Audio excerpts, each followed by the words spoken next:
Team 12's Mike Gonzalez is live there this morning. Mike, this is a pretty rare honor in Arizona.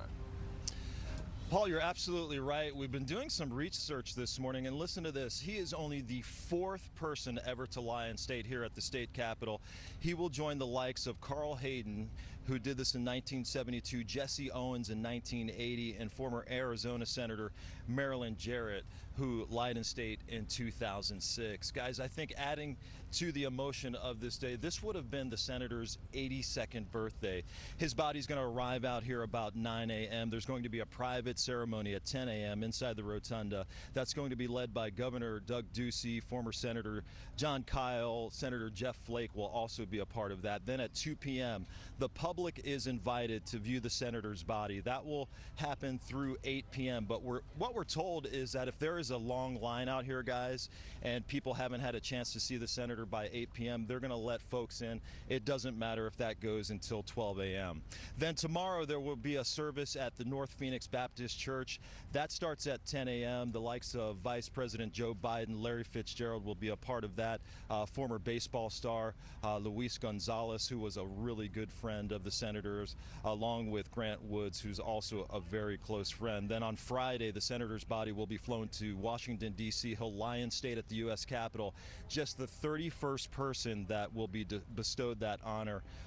Again, when you put that in historical perspective, guys, Abraham Lincoln has lied in state at the U.S. State Capitol, so he'll certainly be in good company. Then on Saturday, there'll be a service at the National Cathedral.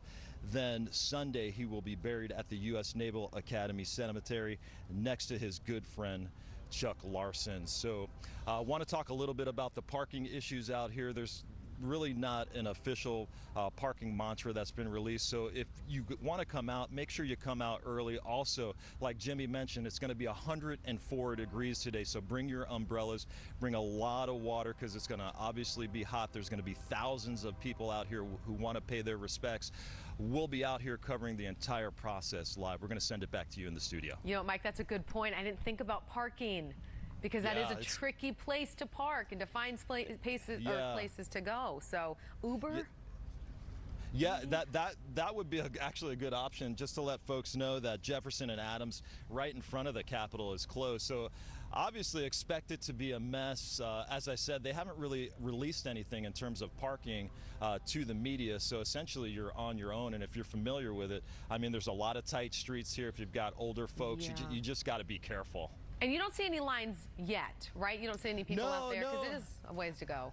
I would say, you know, there's some activity. There's some honor guard folks. Our photographer Daniel is going to zoom in a little bit. You can see activity starting to pick up a little bit here at the state capitol, but you know, in terms of people that are coming to honor the senator, I haven't really seen anybody. I've seen a couple of folks on motorcycles and just a couple of stragglers that wanted to get here early, but really the bulk of the crowd has not gotten here yet. What I will tell you is there are a lot of security. I've seen a lot of dogs sweeping this area, so expect high security as well. So they certainly are getting this place ready, because there is media from not only locally, regionally, nationally, but from across the world here covering this, guys. All right, Mike, we'll check back with you in a little bit. Our coverage begins at 9 o'clock of the Memorial McCain here today.